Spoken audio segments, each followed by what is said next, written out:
Movie ಹೆಸರು ಪತಂಗ್ ಅಂತ. ಇದೊಂದು ತೆಲುಗು ಮೂವಿ ಯಾವ ಥರ ಎಕ್ಸ್ಪೀರಿಯನ್ಸ್ ಕೊಡ್ತು ಅನ್ನೋದನ್ನು ಈ ವಿಡಿಯೋದಲ್ಲಿ ನಿಮ್ಗೆ ತಿಳಿಸ್ಕೊಡುವಂಥ ಮಾಹಿತಿ ನನ್ನದು. ಈ ವಿಡಿಯೋ ಫುಲ್ ನೋಡಿ. ವಿಡಿಯೋ ಇಷ್ಟ ಆದರೆ ಒಂದು ಲೈಕ್ ಮಾಡಿ, ಚಾನಲ್ ಕೂಡ ಸಬ್ಸ್ಕ್ರೈಬ್ ಮಾಡ್ಕೊಂಡು ಸಪೋರ್ಟ್ ಮಾಡಿ. ವಿಸ್ಕಿ ಮತ್ತು ಅರುಣ್ ಇವರಿಬ್ಬರ ನಡುವೆ ನಡೆಯುವಂಥ ಮೂವಿನೇ ಈ ಮೂವಿ ಸ್ಟೋರಿ ಪತಂಗ್ ಅಂತ.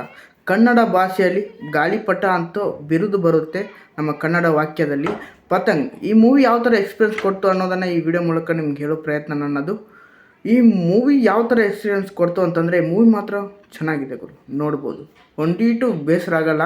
ಮತ್ತು ಮೂವಿ ನೋಡುತ್ತಾ ಹೋದರೆ ನೀವು ಮೂವಿಗೆ ಒಂದು ಸಲ ಕನೆಕ್ಟ್ ಆಗಿಬಿಟ್ರೆ ಮುಗಿದೋಯ್ತು. ಮೂವಿ ನಿಮಗೆ ಎಲ್ಲೇ ಕರ್ಕೊಂಡು ಹೋಗ್ಬಿಡುತ್ತೆ. ಮುಂದೇನಾಗುತ್ತೆ ಅನ್ನೋ ಎಕ್ಸ್ಪೀರಿಯನ್ಸ್ ಕೂಡ ನಿಮಗೆ ಹಾಗೆ ಆಗುತ್ತೆ. ಆ ಥರ ಫೀಲಿಂಗ್ ನನಗೆ ಕೊಡ್ತು. ಲಾಸ್ಟ್ ಸೀನಲ್ಲಿ ಮೂವಿ ತುಂಬಾ ಎಕ್ಸೈಟ್ಮೆಂಟ್ ಆಗುತ್ತೆ, ಏನಾಗ್ಬೋದು ನೆಕ್ಸ್ಟ್ ಅಂತ. ಈ ಇಬ್ಬರ ದೋಸ್ತಿ ನಡುವೆ ಒಂದು ಹುಡುಗಿ ಬಂದು ಎಲ್ಲವೂ ಕೂಡ ಸರ್ವನಾಶ ಆಗ್ಬಿಡ್ತು. ಆ ಥರ ಒಂದು ಬೆಸ್ಟ್ ಫ್ರೆಂಡ್ ನಡುವೆ ಒಂದು ಹುಡುಗಿ ಬಂದರೆ ಏನಾಗುತ್ತೆ ಅನ್ನೋದನ್ನು ಈ ಮೂವಿಯಲ್ಲಿ ನೋಡಿ ತಿಳ್ಕೊಬೇಕು.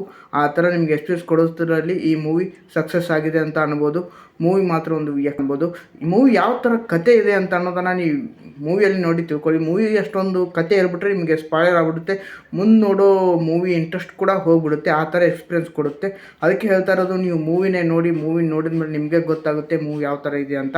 ನಾವು ಮೂವಿ ಬಗ್ಗೆ ಒಂದು ಸಣ್ಣ ಮಾಹಿತಿ, ಯಾಕಂದರೆ ಮೂವಿ ನಿಮ್ಗೆ ಇಷ್ಟ ಆಗುತ್ತೆ ಇಲ್ವಾ ಅನ್ನೋದನ್ನು ಈ ವಿಡಿಯೋ ಮೂಲಕ ನಿಮ್ಗೆ ಹೇಳೋ ಕರ್ತವ್ಯ ನನ್ನದು.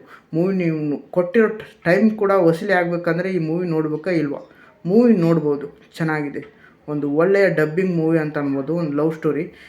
ಈ ಥರ ಮೂವಿಗಳನ್ನ ಆರ್ಯ 2ದಲ್ಲಿ ಕೂಡ ನೋಡಿದ್ದೆ. ಆದರೆ ಇದೊಂದು ಥರ ಡಿಫ್ರೆಂಟ್ ಆಗಿರೋ ಕ್ಯಾರೆಕ್ಟರ್ ಕೂಡ ಕೊಟ್ಟಿದ್ದಾರೆ. ಎಲ್ಲರೂ ಕೂಡ ಹೊಸಬ್ರು ಇದ್ದಾರೆ ತೆಲುಗುಯಿಂದ. ಮತ್ತೊಬ್ಬರು ಫೇಮಸ್ ಡೈರೆಕ್ಟರ್ ಕೂಡ ಈ ಮೂವಿಯಲ್ಲಿ ಬಂದು ಹೋಗಿದ್ದಾರೆ. ಅವರು ಕಾಮಿಯೋ ಮಾಡಿದ್ದಾರೆ ಅಂತ ಅನ್ಬೋದು. ಪೂರ್ತಿ ಮೂವಿಯಲ್ಲಿ ಬಂದಿಲ್ಲ ಅಂತಂದರೂ ಅಲ್ಲೊಳ್ಳಿ ಒಂದು ಊಟದಲ್ಲಿ ಉಪ್ಪಿನಕಾಯಿ ಇರ್ತದಲ್ವ, ಆ ಥರ ಬಂದು ಹೋಗಿಬಿಟ್ಟಿದ್ದಾರೆ. ಲಾಸ್ಟ್ ಸೀನಲ್ಲಿ ಅವ್ರ ಕ್ಯಾರೆಕ್ಟರ್ ತುಂಬ ಚೆನ್ನಾಗಿ ಕೊಟ್ಟಿದ್ದಾರೆ. ಅವರಂದ್ರು ತುಂಬ ಫೇಮಸ್ ಡೈರೆಕ್ಟರು. ಈ ಮೂವಿಯಲ್ಲಿ ಸಿಗ್ತಾರೆ ಗುರು, ನೋಡ್ಕೋಬೋದು ನೀವು ಯಾರು ಅಂತ. ಒಂದು ಸೂಪರ್ ಎಂಟರ್ಟೈನ್ಮೆಂಟ್ ಮೂವಿ ಅಂತ ಹೋಯ್ತು ಗುರು. ಇದು ಸ್ಟಾರ್ಟಿಂಗ್ನಲ್ಲಿ ಒಂದು ಸ್ವಲ್ಪ ಬೋರ್ ಅನಿಸುತ್ತೆ, ಆಮೇಲೆ ಲೆಂತ್ ಒಂದು ಸ್ವಲ್ಪ ಜಾಸ್ತಿ ಆದಾಗ ಹೌದು ನೋಡ್ಬೋದು, ಮೂವಿ ಚೆನ್ನಾಗಿದೆ. ಒನ್ ಟೈಮ್ ನೋಡೋಕ್ಕೆ ವಾಚ್ ಅಂತ ಅನ್ಬೋದು. ಆ ಥರ ಎಂಟರ್ಟೈನ್ಮೆಂಟ್ ನಿಮಗೆ ಮಾಡುತ್ತೆ ಈ ಮೂವಿ. ಮತ್ತು ಲಾಸ್ಟ್ ಸೀನ್ ಇದೆ ಅಲ್ವಾ, ನಿಮಗೆ ಎಕ್ಸ್ಪೀರಿಯನ್ಸ್ ಕೊಡೋದ್ರಲ್ಲಿ ಈ ಲಾಸ್ಟ್ ಸೀನೇ ಮಿಸ್ ಮಾಡ್ಕೊಳ್ದೆ ನೋಡ್ಬೋದು. ಯಾಕಂದರೆ ಆ ಥರ ಎಂಟರ್ಟೈನ್ಮೆಂಟ್ ಇತ್ತು. ಮತ್ತು ಇವರಲ್ಲಿ ಆ್ಯಕ್ಟಿಂಗ್ ಮಾಡಿದವರು ಕೂಡ ಹೆವಿ ನೈಸ್ ಅಂತ ಅನ್ಬೋದು. ಒಂದು ಕ್ಯಾರೆಕ್ಟರ್ಗಳಿಗೆ ತುಂಬಾ ನಗಿಸ್ತಾರೆ, ಅದು ಹೆವಿ ನಗಿಸ್ತಾರೆ. ಆ ಕ್ಯಾರೆಕ್ಟರ್ಗಳು ತುಂಬಾ ಇಷ್ಟ ಆದವು. ನಮ್ಮ ಹೀರೋ ತಂಗಿ ಅಂತರೂ ಬೇರೆ ಲೆವೆಲ್ ಅಂದ್ಕೊಂಡ್ಬಿಡಿ. ಅವ್ರ ಕಾಮಿಡಿ ಅಂತೂ ಬೇರೆ ಲೆವೆಲು. ಅವರು ಚೆನ್ನಾಗಿ ಮಾಡಿದರು. ಹೀರೋಯಿನ್ ಕ್ಯಾರೆಕ್ಟರ್ ಬಗ್ಗೆ ಹೇಳ್ಬೇಕಂದ್ರೆ, ಹೀರೋಯಿನ್ ಕ್ಯಾರೆಕ್ಟರ್ ಅಂತೂ ವೆರಿ ನೈಸ್ ಅಂತ ಅನ್ಬೋದು. ಒಂದು ಡಿಸೆಂಟ್ ಆದ, ಯಾಕಂದರೆ ಆ ಕ್ಯಾರೆಕ್ಟರ್ ಆ ಥರ ಬರೆದಿದ್ದಾರೆ, ಆ ಥರ ಅವರು ನಟಿಸಿದ್ದಾರೆ. ನಟನೆ ಮಾಡೋದ್ರಲ್ಲಿ ತುಂಬಾ ಚೆನ್ನಾಗಿ ನಟನೆ ಮಾಡಿದ್ದಾರೆ ಅಂತ ಅನ್ಬೋದು.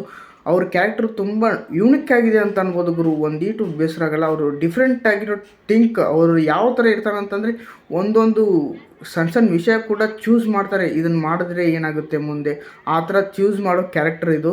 ಈ ಕ್ಯಾರೆಕ್ಟರ್ ಯಾವ ಥರ ಬರ್ಕೊಂಡಿದ್ದಾರೆ ಅನ್ನೋದನ್ನು ನೀವು ಮೂವಿಯಲ್ಲಿ ನೋಡಿ ತಿಳ್ಕೊಬೇಕು.